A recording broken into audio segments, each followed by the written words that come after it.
So, very good evening to one and all watching us live on Facebook. And I know, like me, most of you are really excited to be here because today is a very special topic that we're all looking forward to hear from. And who is the better man but himself? Ladies and gentlemen, wherever you are, I'm going to request you, as our loving community, to please put your hands together for Dr. Mukesh Sethe from Mumbai, a senior consultant nephrologist at the Jupiter Lifeline Hospital since 2008. He is also the founder of Navnath Healthcare and a founder member of the Imagic Foundation, Apex Kidney Care Private Limited, and the Kimia Kidney Care. Well, the Times of India is awarded him on the topic Top Doc for the last 3 consecutive years as the best nephrologist in Mumbai.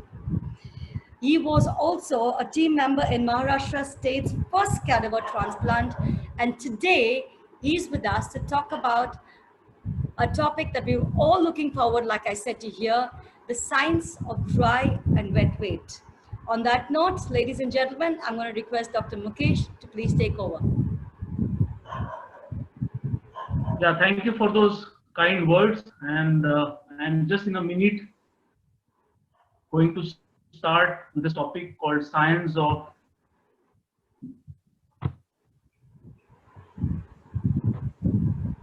I hope I'm visible. Yes, Doc, your screen is visible. Yeah. Okay. So let's talk now in next 15 to 20 minutes about this concept called science of wet and dry bed. So naturally, this is a word familiar to every dialysis patient, that what do you mean by dry bed, and we are going to throw some more light on this topic.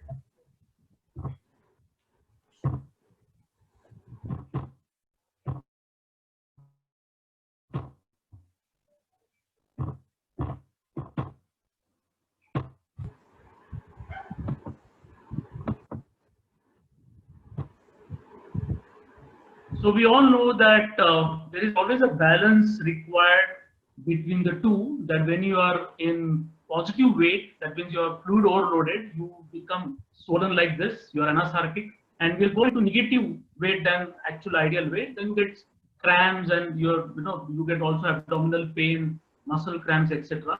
And this individual who is now into the equibalance and is naturally enjoying dialysis. So it's very important to maintain the dry weight, because that's how you probably would be maintaining your symptomatology.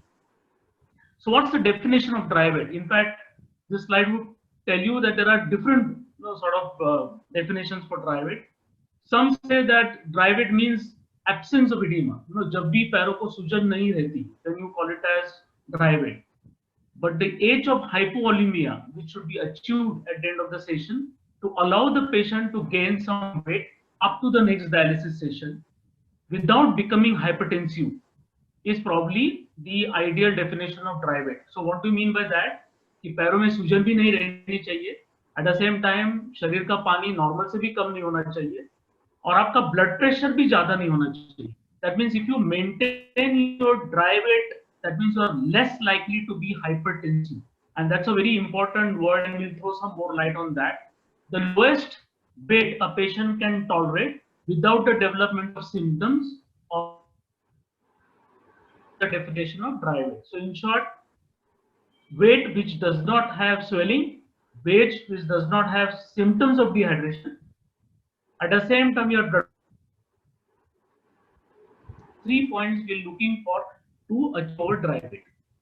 So the ideal post diet that allows a constantly normal blood pressure to be maintained without using antihypertensive medication is the actual ideal dry weight. But you would wonder that who is actually a patient on dialysis who does not require tablets for the blood pressure. No, most of you are already on tablets for controlling blood pressure, which would mean that probably you are not maintaining the ideal dry weight, because those who actually maintain their weight is in a perfect way, then probably they would not be associated with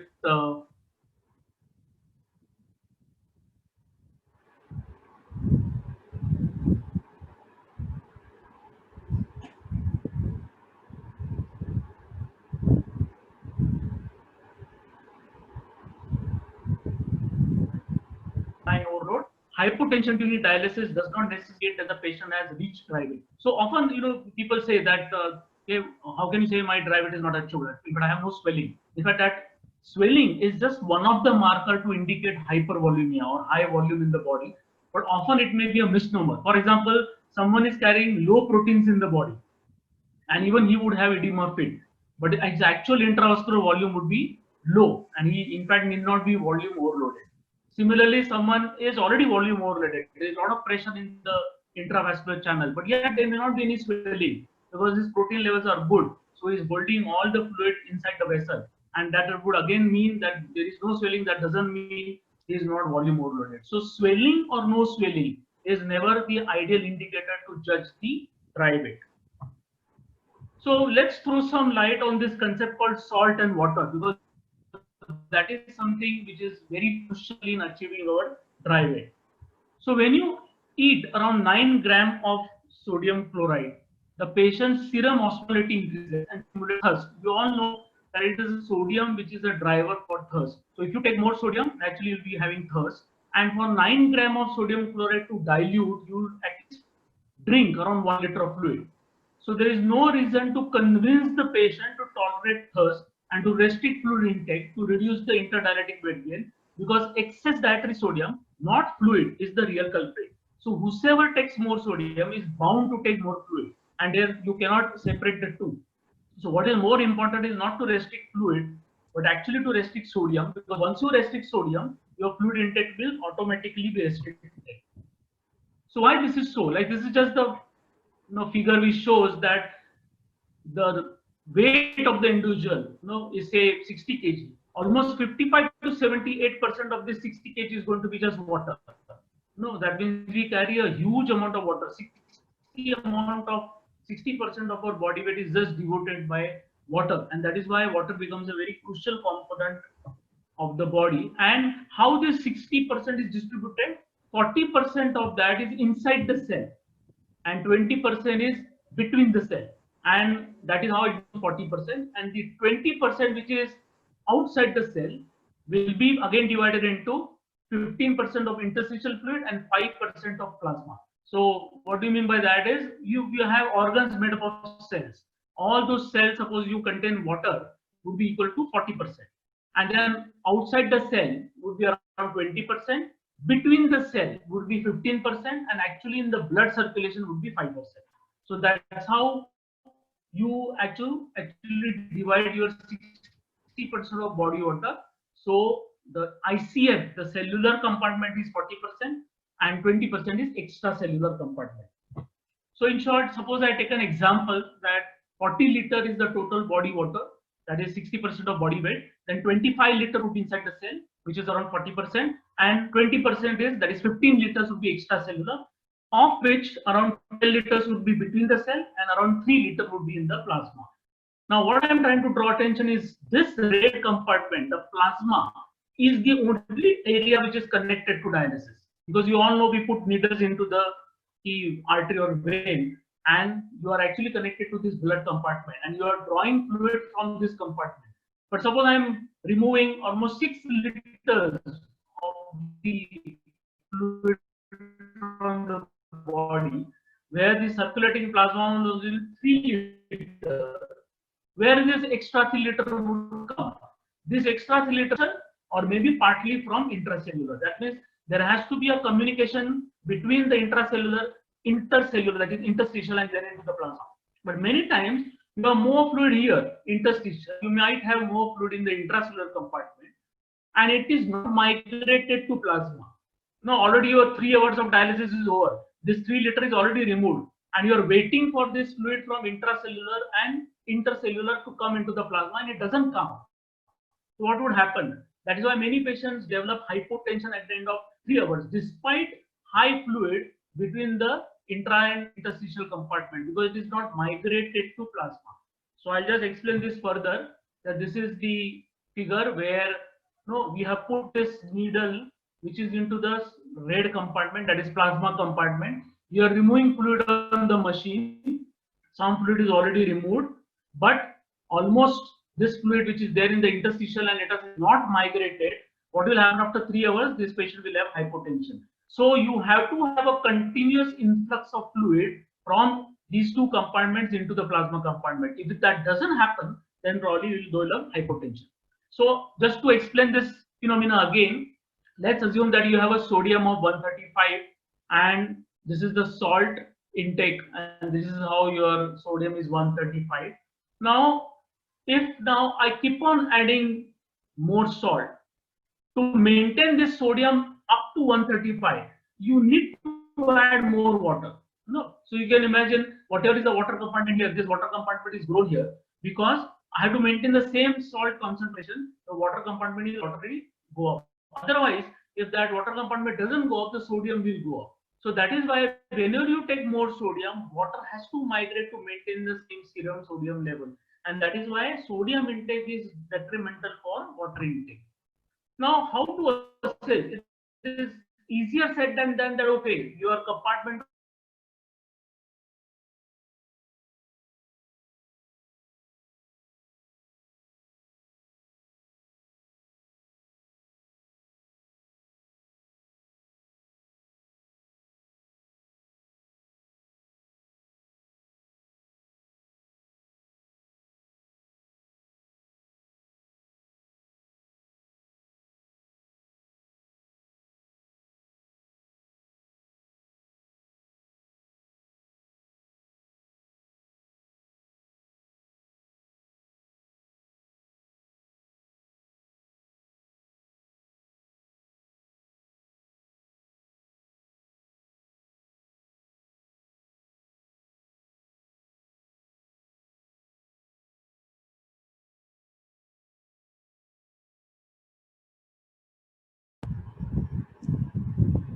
Well, it probably looks like doctor is having some internet issues, but would like to tell you that he's going to come back and he will continue his presentation. But like you already know, we've started off the topic signs of wet and dry weight. I think I got disconnected. Yes, Doc. Doc, if your internet is a little slow, you can close your video and continue the presentation. It will help you continue without any disturbance. Okay. So up till now, the slides were heard. Yeah, we heard. Can you show me the last slide, Doc? It was about dry weight. I mean, the 62 kg and 52 kg. They were two cartoons. No, the prior to that slide. Okay. So I'll just restart, and I'll close the video. Yes, Doc.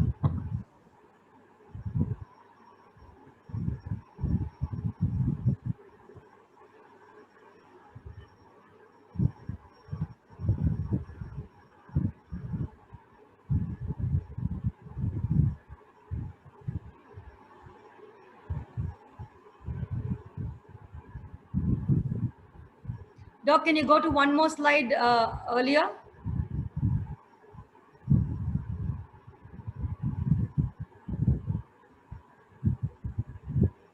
Was this? Yeah. One more slide earlier also, Doc. Yeah, this is exactly where we stopped. Yeah. No. Okay. This was told? Yeah, this was completed, Doc. Okay. Yeah. Fine. So the question was how to assess the extracellular fluid, because we are talking about the fluid overload, but it has to be clinically judged. So the question is that how to clinically judge that the patient's carrying more fluid in the body. So one, we look at a jugular vein, which is a vein in the neck, and suppose that looks very engorged, that means it is very dilated, pulsatile, that means it's carrying more fluid. You can look at the swelling, which also means that there is more swelling. X-ray chest would tell you that there is a lot of fluid inside the chest. Now, CBC also gives you an idea about volume status. Now, many people would complain that my hemoglobin was 10 grams last month. Why suddenly it is dropped down to 9 grams? I am taking erythropoietin injection, I am taking iron. So actually, it's not a drop of hemoglobin from 10 to 9, but probably it is gain of fluid by few liters so that the blood will get diluted. And so also the reverse is true, that I was always having hemoglobin of 10, but suddenly my hemoglobin appears to be 12, and that is probably because you have been dehydrated, and that is why the hemoglobin will appear more. So hematocrit, that is the packed cell volume, which is a marker in the CBC, would also tell you about the fluid status of the patient.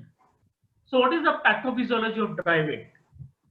So I was giving an example that let's assume there is an individual whose weight is 62 kg and we need to bring it down to 58 kg because 58 kg seems to be the actual dry weight. That means that's the weight where there is no swelling and the blood pressure seems to be fairly well controlled. So this weight has been found to be too high. The planned ultrafiltration must be increased. For example, your interdiabetic weight gain is 3 kg. We can even make it to 3.2 kg. That is how most of the technicians do that and allow about 200 ml of extra for blood return, fluid and food taken during HD. So we might put a set UFS 3.2. And if it has been found to be too low, then the planned ultrafiltration must be decreased. So there, rather than increasing 3 kg, we might say just will remove 1 kg. Now, these are not the static parameters because dry weight is an ever-changing phenomena, and that is why it is called as a dynamic parameter. For example, for a couple of months, patient did not have normal appetite, and he kept on making weight as only 58 kg because it was already printed in the paper that 58 kg seems to be his actual dry weight. But he's actually losing weight, and that 58 kg which you are maintaining is actually all water gain. So what would happen at even 58 kg, he'll start feeling breathless. He said that I was always comfortable at 58 because his dry weight is actually already dropped and you're replacing that with fluid. Versus someone says that now I'm my appetite is gone up to such a level that I'm almost eating 5 times a day. And his dry weight is no longer 58, it is already crossed 62. But you are still trying to maintain it at 58. That means there is no fluid in the body and you are trying to remove. So what would happen? Patient will start developing cramps. So there are several such clinical situations where dry weight would change, and that you have to have an insight. You have to go into the history of the patient to find out that, oh yes, dry weight is changed or it is the same. So that's a very important entity you have to find out. Now, why it is important to maintain the dry weight? Because though the problem starts with kidney, the kidney disease will give rise to blood pressure. The blood pressure will block the arteries, and the fluid overload ultimately will put some more pressure on the heart. So that is how a patient having CKD and is on dialysis, over a period of time, they land up with cardiac problem. So actually, no one has more issues with kidney failure at that stage because he's already well dialyzed and most of the kidney related parameters are taken care of. But the side by side, in parallel, what would be an additional problem is the heart issue, and that we don't want because the heart should always remain healthy throughout so that it can cope up with dialysis very well. And that's why it is important to maintain dry weight to avoid any complication on the heart. So that's the pathophysiology, that you have to have maintenance of cardiovascular compensation, and cardiovascular compensation depends upon several factors. Even there are some dialysis related factors on which cardiovascular compensation is dependent, like the temperature, what is the dialysis buffer you are using, what is the calcium concentration, because all of them also interfere with the heart functioning. But the heart's ability to compensate for an acute volume change is most important. If the left ventricular pumping is a problem, or there is a diastolic dysfunction, often that is a report given in 2D echo, then naturally their coping up mechanisms goes down and the chances of failure of heart, fluid overload and breathlessness increase. And all that actually been started because of improper dry weight being maintained. That means you are maintaining more fluid in the body than required. So what are the hazards of fluid overload? What if you do not calculate dry weight well and you try to keep always some more extra fluid in the body? So now it has a complication on almost every part of the body. Not only that, patient will get swollen, there will be edema fit, there will be ascites, that is fluid in the abdomen, face would be swollen, but even muscles would not function well.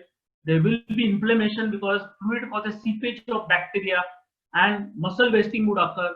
And that is how your skin, muscles, bones, everyone starts getting affected because of fluid overload. And that is why it is important to maintain the ideal dry weight. So this is just a figure showing all sorts of complications because of fluid overload.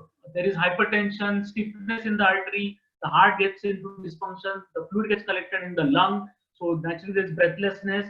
The cost of therapy increases because they'll require frequent admissions for taking care of their fluid overload. The hemoglobin will be diluted, so the anemia would come. There are chances of cardiovascular complications, stroke, and so on. So this basically gives you the idea how important it is to maintain the dry weight.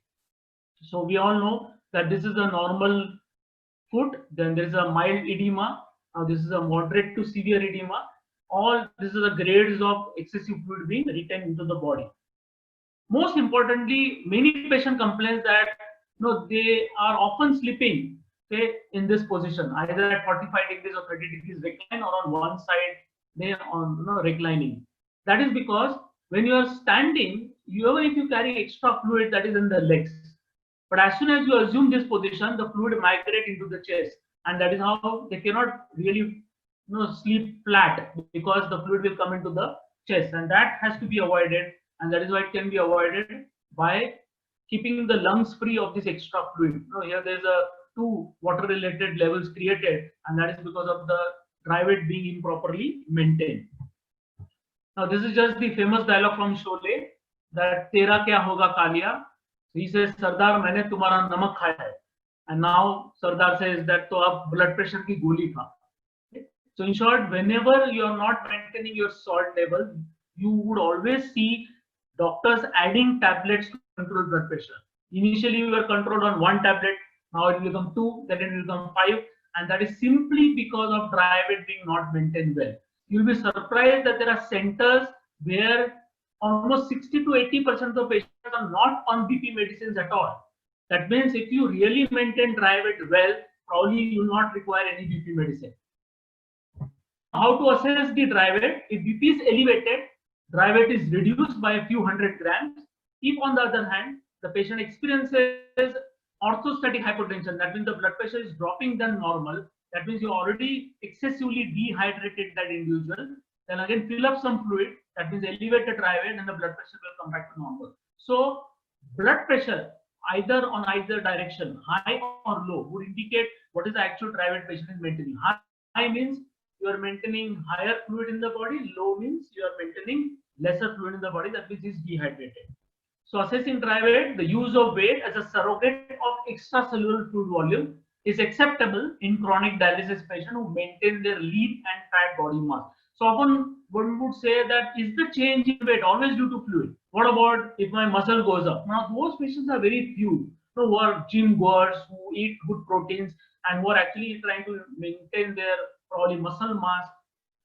Often 90% of the individuals would have a constant lean and fat body mass. There is hardly any variation in lean and fat body mass. Yet the weight changes, because the weight changes because of the fluid change. And that is why we often take weight as a surrogate marker of extracellular fluid volume. If the weight has gone up, the ECF volume is expanded. If the weight has gone down, the ECF volume is reduced. So that can be equated with just the weight, and that's how weight becomes a very simple criteria to assess the fluid status of the body. But often we see that if it is that simple, that the ideal weight was 62, if he comes with 62, and if it's already increased 62, probably increase it to 63. If that is a very simple technique being used by technician, why attaining dry weight is often a failure? Why then 40 to 50% of our individuals do require pressure, and by definition they do. So the failure of dry weight is a big entity, and I'll just give some examples that why there is a failure. Because weight is used as a surrogate of extracellular fluid, any factor of weight variation must be identified and measured. Dry weight must be read just on a regular systemic basis, because appetite and nutrition keep changing all the time, and food intake is difficult to appreciate. So what I'm trying to say is, it is a dynamic phenomenon. No one comes with a stamped dry weight. No, it will probably keep changing every weekly, or it could be even change every monthly, and that is how you have to have a very dynamic assessment of the weight. Otherwise, you go wrong. Clinical symptoms are, of course, unspecific and sometimes discordant. For example, a grossly overloaded patient may get hypo. Why that is so? I give you that he's carrying a lot of fluid in the intracellular compartment. He's also carrying a lot of fluid in the intercellular compartment. But actual fluid in the plasma compartment is low. And what you're removing fluid on dialysis is plasma. And you're hoping that the fluid from the intercellular or intracellular compartment will migrate to plasma compartment. What if it doesn't migrate in 4 hours? Your dialysis is already done. You already removed some fluid and the blood pressure has crashed down. So naturally technician would say, now I can't remove more fluid. But the fluid still remained in the intracellular compartment. So the migration was a failure. Why migration was failure? That is again dependent on various factors. Your serum protein level may be low. Your stiffness of the vessels may be low. Your interstitial compartment changeover of by channels may be low, and there are several other examples by which the fluid is retained in the intracellular compartment and not migrated to plasma compartment. In fact, that is the commonest cause of not being able to remove the necessary amount of fluid, because prematurely BP draws before the actual fluid has been migrated and taken out. And that would probably happen if you exercise well, if you keep your protein level normal, if you keep your vessels elastic and mobile. If that happens, then the migration is in time. That's why there are patients where even if you put 7 liters, it is removed easily without any hypotension. And there are patients where even 2 liters of fluid removal is a big task because patients' blood pressure keeps fluctuating. So that's another reason for failure of attaining dry weight. The lag time, what I was mentioning, is sometimes in some weeks between change in ECB and change in BP, and that must be accounted for a for dry weight. So the lag time should be in hours, but sometimes it is in weeks. That means it will slowly migrate from the other two compartment into plasma. So problems may occur in clinical evaluation also. As I mentioned that some patient has swelling of the feet. It is understood, oh, there is a swelling, so his fluid should be removed. But actually the swelling is because of low protein and not because of fluid load. And that is why he is not being in the body and not actual extra fluid in the body. So that's how there are clinical scenarios removal of fluid, because probably it's not actually carrying more fluid but is appearing bloated, and vice versa, is appearing very lean but actually carrying a lot of fluid in the intravascular compartment. Another reason for failure to dry weight is the blood pressure medicines, because once you give blood pressure medicines, many of them would develop hypotension because the medicines are still active while you're on dialysis. And that is why, as you all are aware of, that we give the instruction that just before coming to dialysis, do not take any BP medicine. Maybe on the previous night also you should not take the BP medicine, because that will not allow the normal blood pressure response on dialysis, and blood pressure will remain low, and again removal of fluid would be a difficulty. One of the clinical scenarios, one of the main potential problems in achieving dry weight is insufficient dialysis time and insufficient time allocated for fluid. So we all know that it is instructed that you should complete 4 hours of dialysis, because in 4 hours of dialysis we have set around 2 liters of fluid removal. But then many of the patient insist that no, 3 hours are enough. No, we don't want to continue 4 hours of dialysis because after 3 hours I get miserable body pain or I get miserable back pain, and that is how then the technician is forced to stop the dialysis at 3 hours without removal of the ideal fluid, and that is how the fluid will remain in the body and the dry weight would be in fact attained more when it is not actually more. So insufficient time of dialysis is an important criteria. There are 2 reasons. Sometimes the reasons are at a dialysis center, sometimes the reasons are with the patient. Many times it is with the patient that they don't like to extend for 4 hours. Many times it is also based on the dialysis center. If it's too overloaded, they also cut down the dialysis time, which ideally should not be done.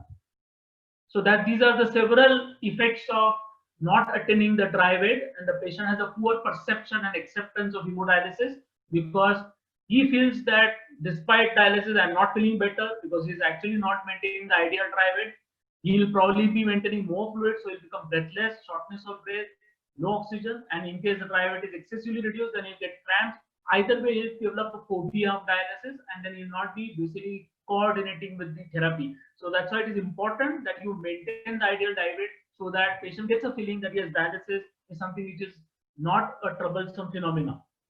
So failure of dry weight, the risk factors are the heart ultimately will get involved, and that is why we want dry weight to be maintained, so that the heart should not come under pressure, because that is going to be detrimental. The last part of this talk is how to then manage the dry weight. Okay, so restricting fluid versus restricting sodium. But as I just mentioned, restricting sodium is more important than restricting fluid, because if I restrict sodium, automatically I am restricting the fluid intake. So a multidisciplinary approach is needed to educate the patient and caregivers. A low sodium diet, not more than 2 to 3 grams per day. Daily fluid restriction, which should not be not more than 1000 to 1200 cc per day. And for a 60 kg patient, that's a average fluid intake we allow. The accurate pre and post dialysis weights to measure the weight gain in between dialysis treatment is essential. The average interdialytic weight gains are not more than 3% during the midweek. but it becomes as high as 30 to 50% at the weekends. No, because there's a long gap. And especially in that long period, say between Friday to Monday, you have to take care of your fluid intake, because the undue increase in the fluid gain in those 3 days will put them into trouble, and many times they require an emergency dialysis on Sunday, where again it's a very problematic phase for many centers because they are closed on Sunday. So to avoid these issues, it is better to control fluid, especially on weekends. But somehow during the week, midweek time, it's not a very difficult phenomenon because the frequency of dialysis is coming regularly. So the key word is sodium restriction. We all know that these are all the various stuffs like pickles, papad, chutney, added salt, processed food, especially then seafoods, wafers.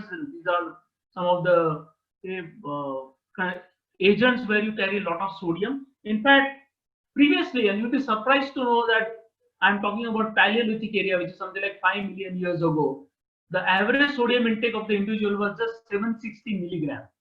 And we have migrated from 760 milligram of sodium intake to nearly now 10 to 15 gram of sodium intake, to the extent that we not only eat potato, which is also having salt, but we sprinkle extra salt to make it more tasty.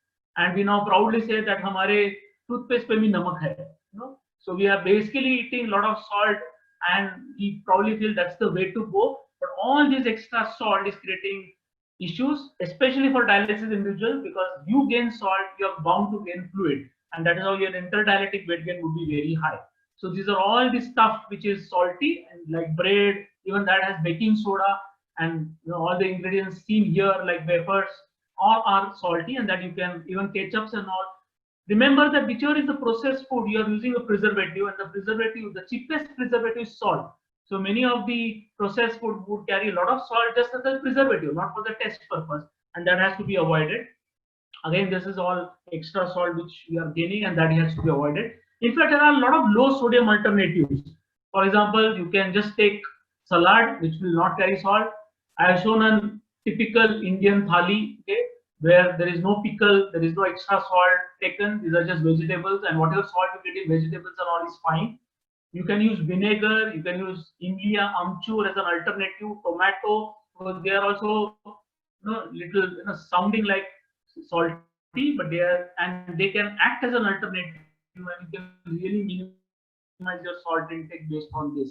In fact, there are low sodium cookbook. Even there is Indian diet for dialysis, which is a low salt diet. There are salt free recipes available, and probably taste wise they would not be bad, but you can drastically reduce your salt if you really follow these steps. So it is important.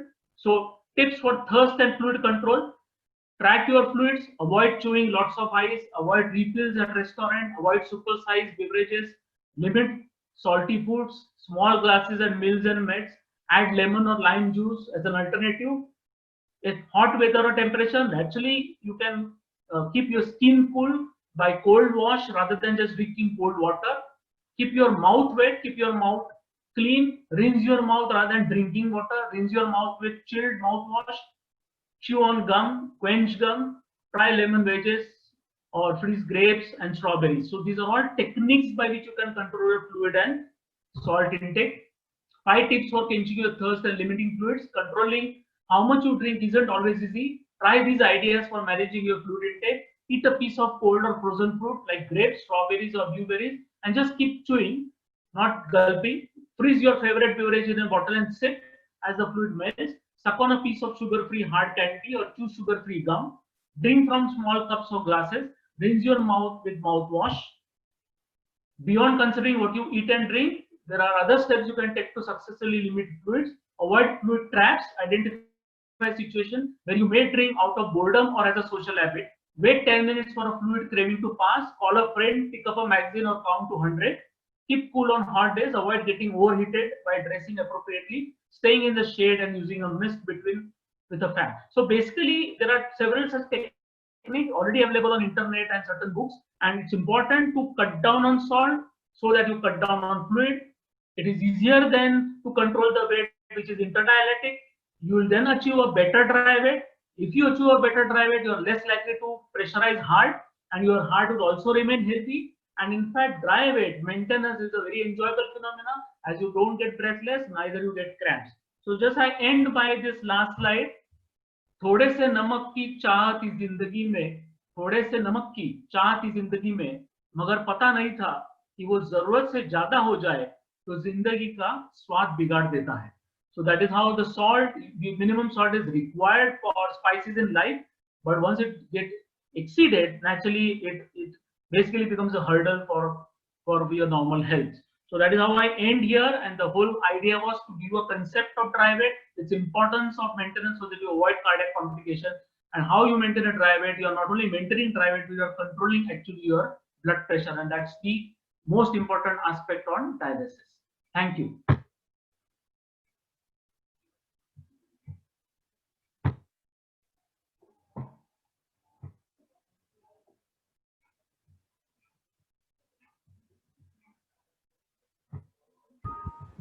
Thank you very much, Dr. Mukesh, for taking us through that such an in detail presentation, so much of information, and for us to learn from that. Doc, we might be getting a few questions on some things that you've already covered. Yeah. Because we've had a little bit of instability in the internet, so Yeah. people could have missed the content but just seen the slide, so they Yeah. might repost the questions based on that. Yeah. Okay, so anytime we're having internet issues, feel free to close your video, Doc, because it will help us have a better network. So we'll go with it right now because I can see you very well and clear, so, and you sound also perfect. So I think this is great as of now. Okay, the first question that came up is my BP drops during half an hour of dialysis. What could be the reason? Yeah, so basically, as I mentioned, that we are putting the fistula needle in the blood compartment. So there is a circulating plasma fluid, and you might have some excess fluid in the cell or in the tissues or in the interstitial compartment. But often that fluid doesn't migrate to the plasma compartment. And as soon as out of these 3 liters of circulating plasma, even 1 liter comes out, the plasma compartment is going to collapse. And it is waiting for some more extra fluid to be pumped in by the other tissues. But that lag time, if there's a delay in achieving the same, then the blood pressure will appear low. Okay, so often what technician does is they stop ultrafiltration and they allow some more time for the fluid to migrate from the other compartment back into the blood compartment. And then they know now blood pressure is gone up, and then again remove the ultrafiltration. So the reason why this lag time is low proteins in the body. So try to be on a high protein diet so that you achieve a good oncotic pressure in the blood. And how oncotic pressure helps is it has a pumping action on the fluid. It is pumped in the vessel. And that is what we want. The fluid in the other tissue should be pumped in. And one of the good pump is the protein pump.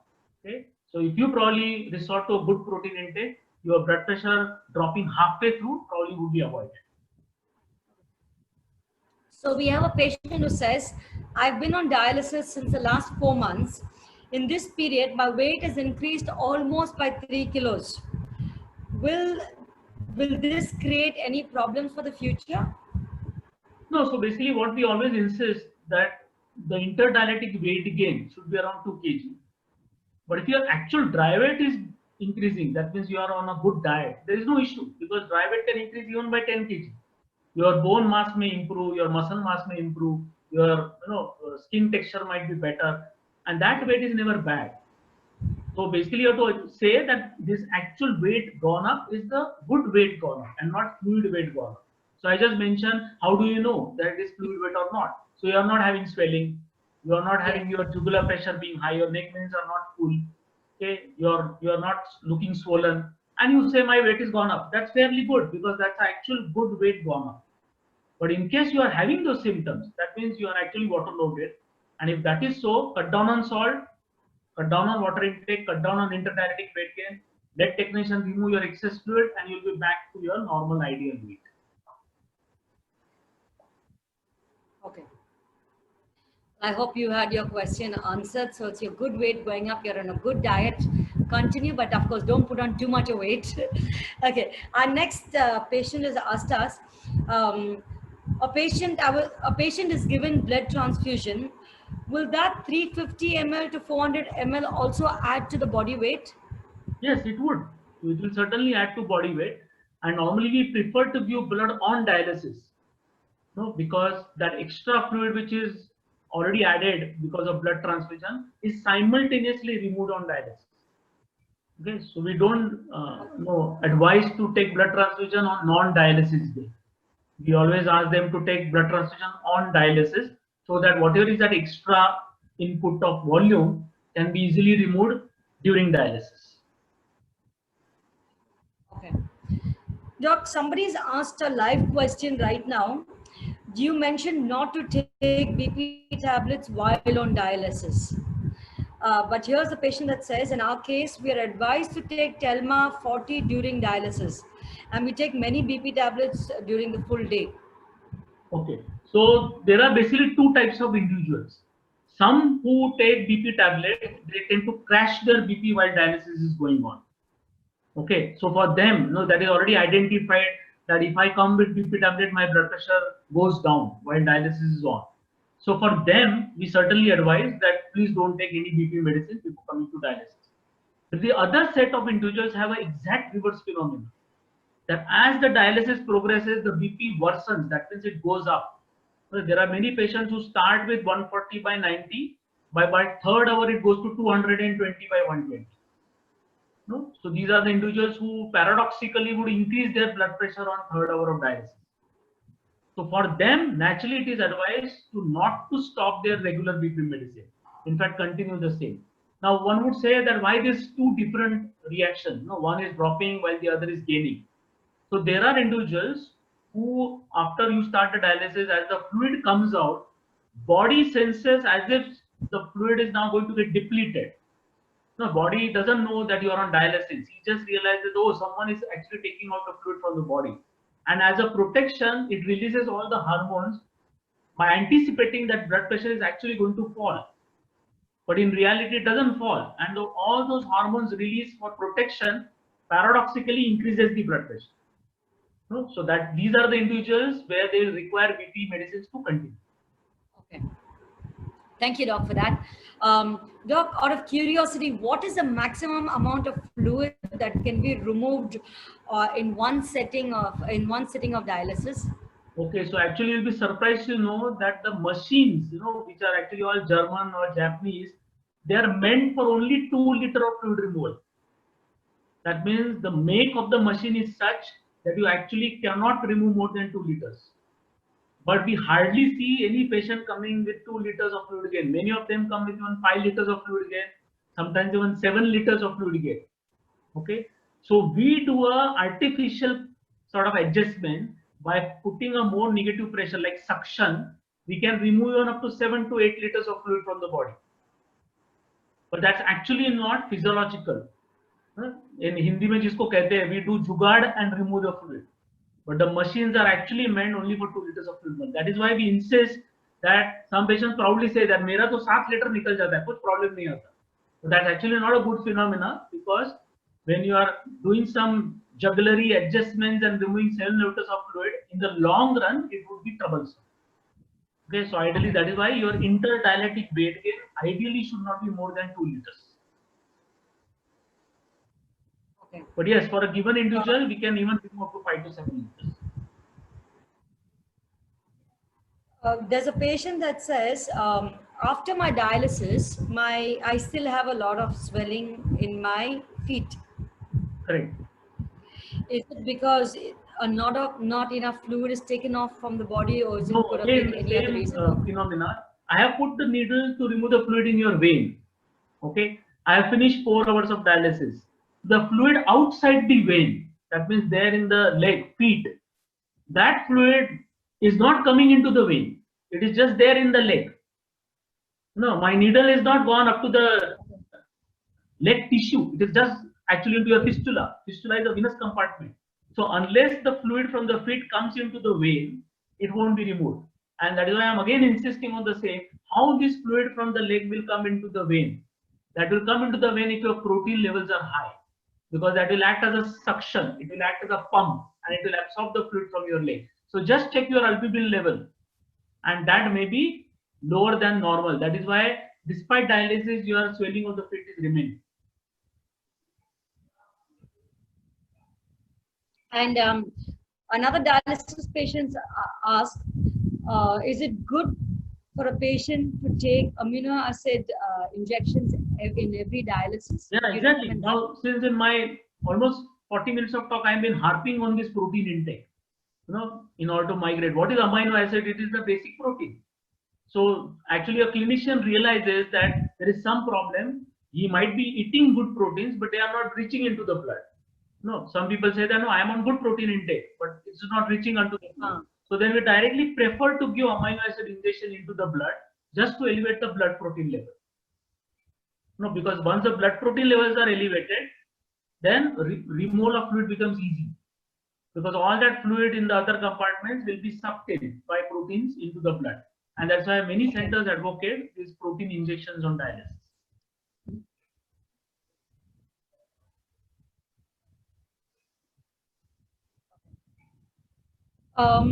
Doc, this question could have been already fed in to you, but I'm going to say it out now. My father is on dialysis since June this year. His frequency is twice a week dialysis. Water intake, as usual, it is 1 to 1.5. In the starting, his weight increase between each dialysis was 1 to 1.5 kgs. But now it's increasing between 4 to 5 kgs. What could be the reason and how can we control this? So one aspect is probably his appetite has gone up, because when the dialysis was started, then naturally you are still into the kidney failure stage and you are about to improve by dialysis. But as the dialysis progresses, your appetite comes back to normal. So naturally you start eating well, and that is the reason your interdialytic weight gain will improve. But at the same time, in your diet, probably you are also taking extra salt, because as I told, that once you take extra salt, the water has to be followed, because otherwise it will not maintain the serum sodium level, and you automatically get the urge to take more fluid. So if you cut down on salt, your automatically fluid intake will be restricted and your interdialytic weight gain will not be 4 to 5 kg. So we don't mind you increasing calories, we don't mind increasing your carbs, proteins, fats. So energy level, there is no issue. But we certainly mind taking you more salt as well as water following salt. At least those two, if you control, your interdialytic weight gain won't be 4 to 5 kg, but it will come down to something like 2.5 kg.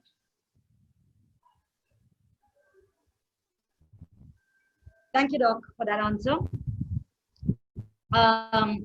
We have a patient who says, I'm on dialysis and I'm underweight with less muscle mass. What parameters should I maintain to keep me going healthy? Yeah, so now if you are underweight, okay, that means your muscle mass is poor, you have to be at least on a good protein diet. The normal definition of good protein diet is something like 1 to 1.2 gram per kilogram per day. So if you are a 60 kg, at least from 60 to 70 kg, I mean 60 to 70 grams of protein you should be taking. And we are actually surprised to see that most of us, even so-called normal individuals, are not taking that much proteins in the diet. And one way of keeping the health of any organ, whether it is kidney or heart or muscles or bones, is to continue to have normal protein intake. Okay? So in order to have health, you cannot basically bypass the protein intake in your individual. Now, more so when someone is on dialysis, because there is also catabolism. Dialysis takes away protein from your body. There is some degree of proteins lost while you are taking dialysis. Some amount of blood is lost from dialysis. So you automatically become more protein deficient. So again, to keep a general health going on dialysis, you need to take even more proteins than required. So your protein intake could be even 1.5 gram per kilogram per day. Okay, but again, we seldom see such protein intake being taken by our dialysis population, and that is why they keep losing muscle mass. They are not maintaining their strength. Very often they come walking to dialysis, and a couple of years down the line, they come on wheelchair, and some people require caregiver support to walk. All that is happening because dialysis is a catabolic process, and your anabolism is lagging than the catabolism. Then naturally you will get more protein deficient and more weak. So just titrate your protein intake well. Okay. You begin to see how much of, at least me, I'm a caregiver, and I never realized that your protein has so much to do with the signs of dry weight. And at least I assume water consumption is directly connected to your weight gain and your maintaining of dry or wet weight. Thank you, Doc, for such lovely information. I have a patient telling us that my husband's on dialysis only since the last 1 month. Okay, he has leg edema due to gravity after his first dialysis. What should we do? Diuretics have been prescribed, but it has no effect on the edema. So, what else can be done? Yeah, so basically the steps in the management is he should sleep with leg elevation. As you just mentioned the word that the gravity would result into more fluid accumulation on the feet. But if you are now anti-gravity, that means you elevate the leg when you are sleeping, the fluid will migrate from leg to abdomen because your legs are elevated. You can even apply a crepe bandage so that when you apply pressure on the skin, the fluid is pushed in. That means from the tissue into the vessels, and the vessels, the fluid is easy to basically be taken out rather than the fluid in the tissue. Check your protein level. I'm again suspecting that those who carry edema fit would be protein deficient. As soon as you increase your protein intake, fluid would be absorbed back. Check your BP medicines. There are many BP medicines which causes leg edema. Especially calcium channel blocker, a drug called amlodipine. They have tremendous impact on edema fit, and the edema will not go because you are simultaneously taking those BP medicine. So ask your clinician to replace those BP medicine which are non-edema former. So there are BP medicines which will not induce edema. Once you do these changes, the edema would certainly disappear. Okay, Doc. Doc, coming back to that question where we spoke about amino acid injections to be taken in every dialysis, can it lead to any adverse situations, Doc? So absolutely not, because these amino acids are basically called as essential amino acids. No, when you say essential amino acids, they are the amino acids which are not easily manufactured in the body. That's why we call it as essential. There are amino acids which by metabolic process can be produced within the body, and that we need not have to give. But yes, essential amino acids also come from diet, but if you are not on that particular diet, you will get deficient. So what you are actually supplementing is something which is essential to the body. That's why it won't carry any side effects. Okay. We have somebody who says, I feel very dizzy after dialysis. My BP is 100/110. Okay, so basically that means the fluid removal is a bit more than required. See, no one should feel dizzy after dialysis. In fact, after dialysis, you should feel as if you're going to catch a train and go to your work. If that's not the feeling, which means someone is trying to remove more fluid than required. So just increase your dry weight. Suppose you are at 60, ask the technician to maintain it at maybe 60.7 or maybe 61, and this giddiness would disappear. Because once you keep enough fluid in the body, you will not feel giddy.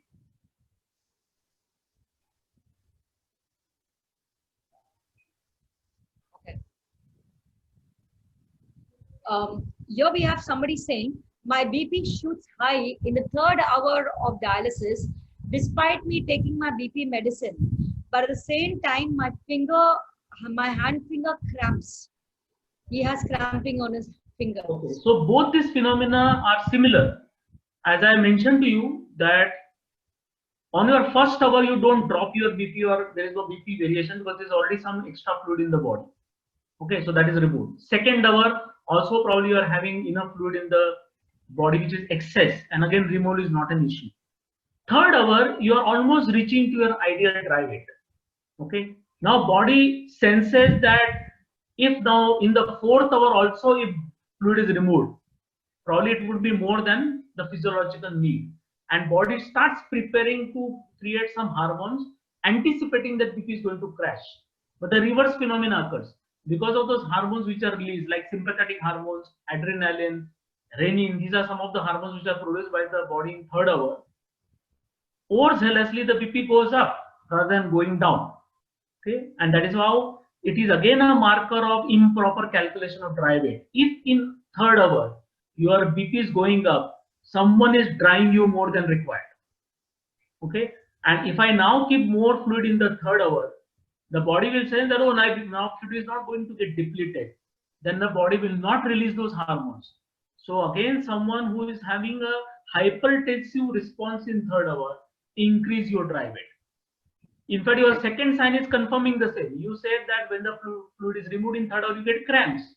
Cramps means again, someone is depleting more fluid than required. So on one hand, removal of fluid is inducing cramps. On the other hand, body is preparing to create hypertension, anticipating that the blood pressure is always going to drop.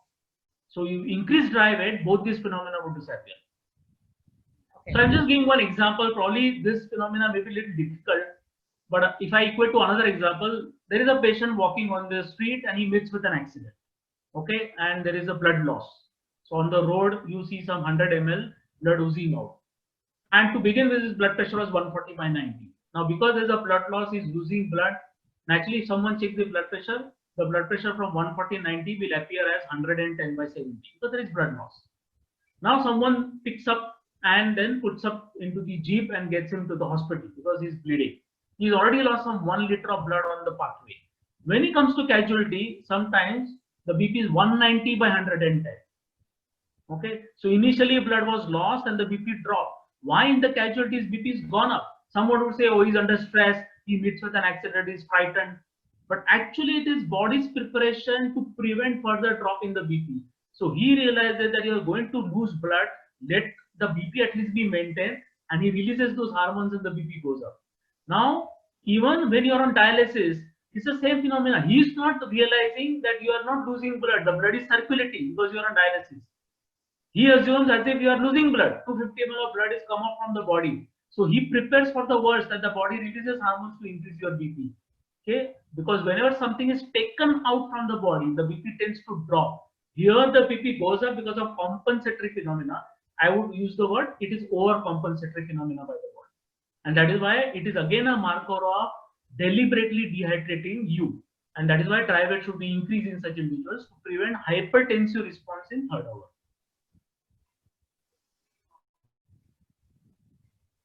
Doc, this is a question again that you've already answered, but probably the patient never heard your explanation and you beautifully gave us an answer for it.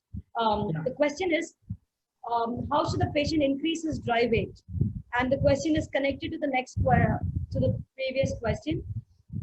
What is a healthy dry weight to be increased? And I think you also very well mentioned that when you do your dialysis every week, every alternate day, there's a certain dry weight, and over the weekend, because a long gap, there's another dry weight. Can you take us through that once again, Doc, please? Yeah, so basically, see, let's assume that someone is having kidney disease for 5 years. 5 years ago, that patient's weight was 75 kg, and now 5 years down the line, he was on medication, etc. Now put on dialysis, and his weight is 60-80. That means that body once had 75 kg as his average weight, and just because of the illness, it had dropped down to 68 kg. Now on dialysis, you are going to improve. You are going to gain your weight because your appetite goes up. So you will naturally reach up to 75 kg. So there is nothing like ideal dry weight. No, you will naturally reach to your average weight which you were carrying when you were in health. And the same we are expecting once you are on good dialysis program, because good dialysis program is meant to normalize you. As normal individual become obese, the normal individual tends to eat more. They go on to sedentary lifestyle, they don't exercise, naturally they can go to even 100 kg of weight. Similarly, our kidney patients who are on good dialysis can even reach up to 100 kg.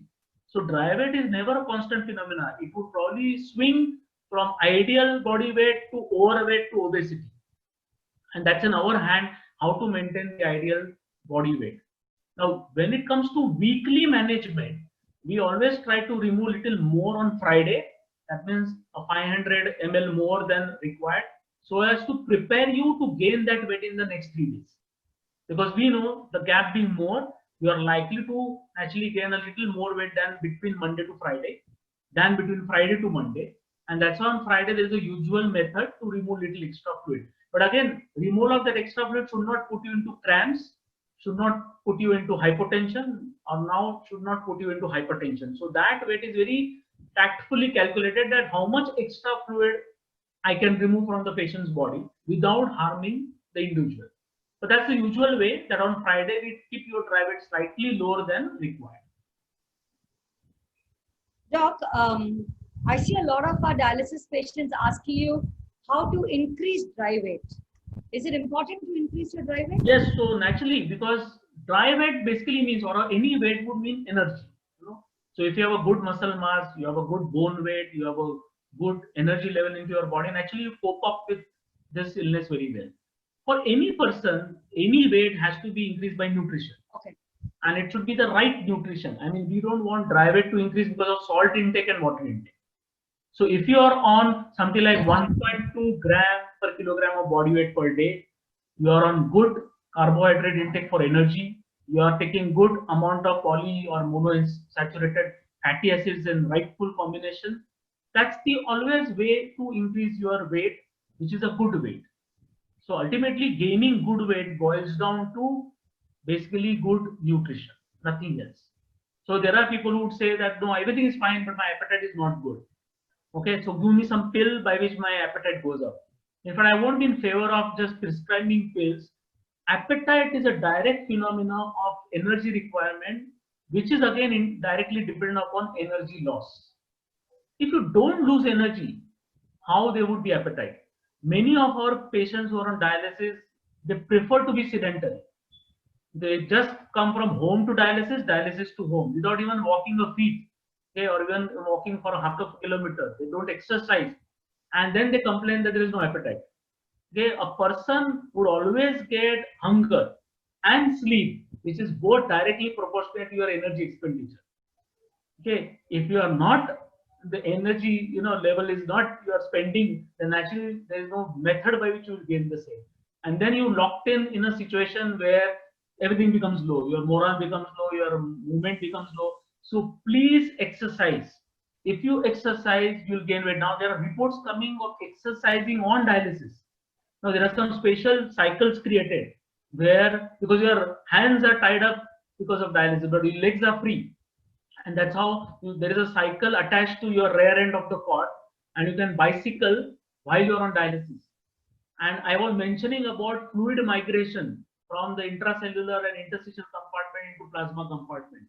Now there are papers coming that exercising on dialysis migrates this fluid and reduces that lag time, so that no one would complain of swelling of the feet. All the extra fluid can be easily migrated and removed during 4 hours of dialysis, provided you exercise on dialysis.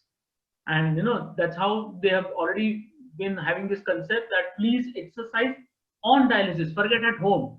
Because people will complain that no, there is no enough space, there is infrastructural issues and so on. But in fact, it's actually a point to be learned by dialysis centers, that how can they allow those cycles to be brought and attached to the leg end, so that every individual for those 4 hours should be able to exercise. Then attaining dry weight and good weight would be much more easier. Okay. Doc, this is a case study for my own personal life. So my husband was on dialysis for 4-5 years. So I remember he's in fitness big time. He exercises every day. I remember in the summertime when he used to feel very thirsty, he would drink. Of course, you can only drink 1 to 1.5 liters of fluid. So he might take a little more additional fluid. But what he used to do is he used to go and swim, or he used to go and run. And then he sweated out, and he used to get, because he cannot pee, obviously, he'll get the fluid out through other parts of his body. And that way he used to manage drinking a little additional water because he was feeling very thirsty. Is that something you would advise for other dialysis? Exactly. In fact, now there is a concept called as enteric dialysis. Enteric dialysis means you can remove vespers from the gut itself. You can remove the vespers from the skin. You can remove the vespers from muscles. So there are now different techniques people are developing how to minimize the load on the kidney. Okay, so naturally all these phenomena would be useful. Cycling, swimming, push-ups, exercising, yoga, any type of exercise would try to mobilize more urea, and that is how its removal and dialysis becomes easy. Water management becomes easy. Weight gain and dry weight management becomes easy. So that's again a lesson to be learned, that if you keep habit of exercising, your dialysis would be a simple cakewalk without any symptoms of hypertension, as well as no cramps or any other issues will come up. So exercise goes a long way for such individuals. Okay. Doc, we have many more questions, but I think I'm going to halt us because we have come to a time that we have blocked up yours, and we'd like to respect your time as well. But for all those friends of ours who have a few questions that is unanswered, do not worry. We will have a special series in the Warriors Journal where we have a special doctor who comes and answered questions that are not answered. But this is the time where we say a heartful thanks to our respective doctor who's taken time off to join us today and to talk to us on a very, very important topic that was so much of information to process. And on behalf of the community, Doctor, I'd like to say a big thank you for joining us today. And we really respect your presence. And we're so pleased to have you in our midst today. Thank you so much, Doctor. Thank you. Yeah, thank you. Well, until then, this is me, Marianne, who is a caregiver in our wonderful community, the Kidney Warriors. And for those of you who are not a direct member of the Kidney Warrior community, I'm going to request you, we are a loving community that spreads love, information, and compassion. Please join us. And this is me and Dr. Mukesh signing off, wishing you all a very good evening once again. God bless you and always keep smiling. Thank you.